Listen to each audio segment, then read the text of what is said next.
어제도 전해드렸습니다만 한동훈 법무부 장관과 온라인 매체 더 탐사와의 이 관계, 뭐랄까 정치적인 또 법적인 공방이 계속 얘기가 되고 있습니다. 뭐 주거 침입을 했던 저 기자들에 대해서도 상당히 강경한 조치를 취하겠다, 고발을 하겠다 이렇게 한동훈 장관이 얘기를 좀 하고 있습니다. 그 얘기를 좀 들어보겠습니다. 더 탐사 같은 데가 김의겸 같은 주류 정치인과 협업하거나 그 뒷배를 믿고 과거의 정치 깡패들이 하던 역할을 하는 것 같습니다. 그런데 거기서 그치지 않고 앞으로도 계속 이러겠다고 공언하고 있습니다. 너무 끔찍한 얘기 같습니다. 지금 즉시 구글은 범죄 폭력 선동을 일삼는 더 탐사를 퇴출하고 수익 창출 및 방송 정지를 넘는 계정 폐쇄의 엄단 조치를 할 것을 요구합니다. 민주당에게도 경고합니다. 만약 더 탐사와 같은 범죄자들과 인식을 함께하고 있다면 당장 손절하기 바랍니다. 국민의힘은 저 인터넷 매체 더 탐사를 언론으로 생각 안 하는 거죠? 저기 지금 한동훈 장관 집을 찾아갔던 사람들을 기자라고 인정 안 하는 거죠? 그렇습니다. 그 국민들 대부분이 아마 그렇게 생각할 겁니다. 예. 완전히 저게 정치 깡패지 어떻게 그 언론이겠습니까? 정말 보통 사람도 사실은 그런 어떤 그 집에 찾아가서 그렇게 뭐 하기가 쉽지 않은데 법무부 장관 집으로 가서 도어락을 열도록 시도를 뭐 하고 뭐 그런 것을 또 심지어 또 생중계로 또 촬영을 하고 예. 이런 것들이 정말 언론으로 도저히 인정할 수 없는 정말 엄청난 어떤 범죄 행위를 지금 하고 있는 거 아니겠습니까? 예. 그런데 더 놀라운 것은 저런 범죄 행위를 하는 집단과 민주당의 김의겸 의원이 스스로 표현에 의하면 협업을 해서 예.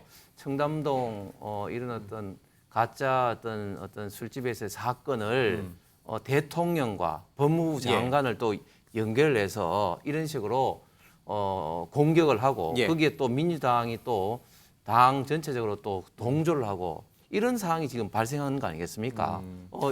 예, 예. 이거는 정말 그 심각한 어떤 사건인 거죠. 근데 홍 의원님 상임위가 과기방통이잖아요. 그렇습니다.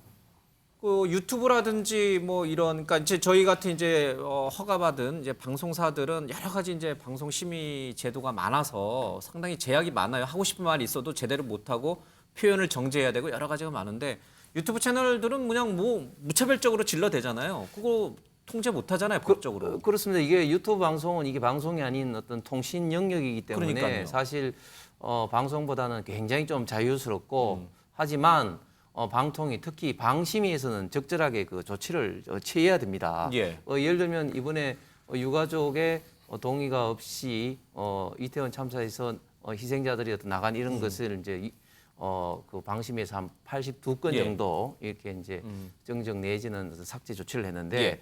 이 부분에 대해서는 방심위에서 강력하게 저는 어떤 알겠습니다. 제재의 칼을 뽑아야 된다고 봅니다. 알겠습니다. 김병민 의원님, 한동훈 네. 장관이 과거 김병민 의원님 그 과거 이 정치 깡패와 정치인이 이렇게 협작을 했던 적이 있었어요, 그렇죠? 과거 정권 시대에. 용팔이 등. 예. 지금 그 비유를 들어서 아까 이제 이재명 대표가 이 뭐 기우제 왕 얘기를 좀 했는데 그 비유를 들어서 한동훈 장관이 지금의 민주당과 이 더 탐사라고 하는 곳의 이 협업을 예. 이 정치 깡패와 과거 정치인들이 그렇게 협업한 거랑 같은 걸로 비유를 했어요. 이 표현은 어때요? 이 표현은 적절해요? 부적절해요? 거기에 대한 그 얘기가 나올 수밖에 없는 근거를 김의겸 의원이 제시했죠. 예. 그러니까 일단은 더 탐사와 함께 협업했다라고 이야기를 꺼냈고 거기에 예. 대해서는 청담동 술집과 같은 가짜 뉴스를 버젓이 공개하지 않았습니까? 예. 근데 김의겸 의원은 혼자만의 얘기가 아니라 그 다음 최고위원회에서 그 영상을 틀고 결국 여기에 대한 TF까지 만들어야 된다고 주장했던 게 민주당의 지도부 얘기입니다. 예. 그러니까 이런 김의겸 의원이 그 인터넷 매체와 같이 얘기했다고 하는 일들에 대해서 협업이라는 표현을 쓰고 민주당 전체 같이 얽혀져 있는 것 아니냐는 의구심을 지울 수가 없고요. 문제가 가짜 뉴스로 판명이 났음에도 불구하고 대변인직에서 해임한다던가 뭔가 유의미한 조치를 아무것도 안 하고 있습니다. 예. 심지어 민주당의 부대변인을 지냈던 인사는 김의겸 의원이 굉장히 잘하는 인사처럼 또 옹호하고 나서는 모습들까지 지켜보고 예. 있고요. 한동훈 장관이 왜 그 같은 얘기를 했냐면 과거 얼마 전에 한동훈 장관에 대해서 미행을 한다. 이런 얘기들이 나왔던 예. 적이 있습니다. 그 심각한 문제가 있으니까 잘못된 일이잖아요. 근데 민주당에서는 의원들이 다 모여서 이 더 탐사에 대한 언론 탄압을 중단하라 이렇게 얘기를 하는 기자회견까지 펼쳤던 적이 있거든요. 예. 이런 모습들을 지켜보게 되니까 잘못된 일들이 나타났을 때 끊어주고 공당으로서의 책임 있는 조치를 취해야 되는데 오히려 이런 더 탐사 행동들을 부추기는 것 아니야? 라고 하는 의구심들이 짙어질 수밖에 없기 때문에 예. 실질적인 피해자인 한장관 입장에서는 그 같은 표현을 쓸 수밖에 없었던 게 아닌가 싶습니다. 어떻게 보세요? 이게 요즘 이제 그 방송통신 환경이 굉장히 급변하고 있지 않습니까? 예. 유튜브를 비롯해 가지고 이제 1인 미디어 시대가 거의 만개한 수준이죠.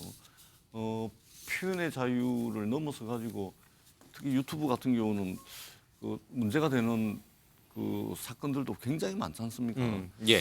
그런 측면에서 그 신문법상 인터넷 언론입니다. 언론은 예. 맞죠. 법상 맞는데 이게 취재 어떤 윤리라든지 취재 방식이라든지 이런 측면이 좀 과한 측면이 있기는 합니다. 예, 제가 보더라도 과하지만 그럼에도 폐간하거나 불구하고 폐쇄할 정도는 아니다 이렇게 보세요? 그래서 이게 우리가 이제 변화하는 방송 예. 환경에 맞춰 가지고 법 제도가 좀 따라가야 되는데 이거 지금 따라가지 못합니다. 그러다 보니까 이게 차고 넘치는 것이죠. 차고 넘치는 것 중에 이제 문제가 되는 것들도 좀 있고 예. 그런 상황인 것 같습니다. 근데 이 상황에 저는 아무리 그렇다 하더라도 저는 한동훈 장관 무슨 일만 생기면 그 표현을 들어보면 그 지지자들이 열광하고 박수치기에는 예. 굉장히 좋은 표현인데 항상 표현이 과합니다. 좀 이게 표현이 좀 극적이에요. 예. 예를 들면은 민주당이 사주를 했습니까? 정치 깡패라면 어떤 사주를 바꿔서 특정한 이익을 위해서 폭력을 행사한 것이 정치 깡패가 되는데 그럼 사주한 것이 민주당이라는 이야기인데 누가 보더라도 과하죠. 설사 김의겸 의원이 협업을 예. 했다 손치더라도 국회의원은 한 명 한 명이 헌법기관이니까 김의겸 의원이 책임을 져야지 마치 민주당이 말하자면 전체가 사주를 해가지고 마치 정치 예. 깡패를 앞세워가지고 특정한 정치적 이익을 얻기 위해서 더 탐사를 예. 앞세웠다. 이렇게 되는 거지 않습니까? 싸움이 있는 곳에 싸움을 중재하고 말리고 예. 톤 다운을 시켜야지 더 큰 싸움으로 만드는 이런 식의 자극적 언사는 예. 윤석열 대통령의 최측근으로서 조금 좀 안 했으면 좋겠다. 알겠습니다. 이런 이제 아쉬움이 있습니다. 법적인 문제를 하나 좀 들여다봐야 될 것 같아요. 이제 뭐 방송인 김어준 씨는 그런 얘기를 했어요. 사전에 예고도 했고 집안에 들어간 것도 아니다. 취재 일환으로 용인돼야 한다. 이제 이런 얘기를 했더니 과거 이제 최순실 씨 딸 정유라 씨는 그러면은 알겠다. 김어준 씨, 너네 집 앞에서 내가 캠핑을 하겠다. 같이 캠핑하자. 뭐 이런 얘기까지 나왔습니다. 이게 주거침입죄가 성립이 되는 거예요, 안 되는 거예요? 네, 주거침입죄가 성립이 되죠. 왜냐하면 이제 우리가 주거침입이면 자기가 사는 집에 예. 방문을 열고 들어오는 거 아니면 창문을 통해서 침입하는 걸 이제 주거침입이라고 생각을 하고 있죠. 예. 그런데 이제 최근에 대법원 판례도 그렇고요. 주상복합이랄지 이런 아파트는 이제 보안 장치가 공동 현관부터 돼 있거든요. 그래서 판례는 공동 현관에부터 일단 들어가면 주거침입이라고 보고 있어요. 설사 그 입주자가 문을 열어줬다 하더라도 보안 예. 카드를 대서 그래도 그 자체에 대해서는 이제 주거침입 인정하고 있기 때문에 주거침입죄 될 수 있고요. 그것도 여러 명이 했잖아요. 예. 이제 폭력 행위든 처벌에 관한 법률로 가서 공동 주거침입이 돼서 형량이 좀 무겁습니다. 그 다음에 또 유튜브로 촬영하면서 그런 얘기가 있잖아요. 압수수색을 당하는 사람의 신정을 알아봐라. 예. 그건 이제 전형적으로 이제 보복범죄에 해당이 될 수가 있어요. 그래서 이런 죄로 아마 처벌을 받을 가능성이 크다 이렇게 보고요. 예. 그다음에 접근 금지 명령이 내려졌다고 이제 언론에 보도가 되고 예. 있어요. 그래서 그게 어떤 성격인지는 확실히 모르지만 스토킹 범죄를 이제 고소를 하면서 접근 금지 명령을 받아낸 걸로 보입니다. 그런데 이 기간이 보통 1개월을 예. 초과하지 않아요. 그래서 이미 끝난 기간인지 아니면 끝나지 않았음에도 불구하고 저런 행위를 했다고 예. 한다면 사실은 또 형사처벌을 또 무겁게 받을 수가 있죠. 알겠습니다.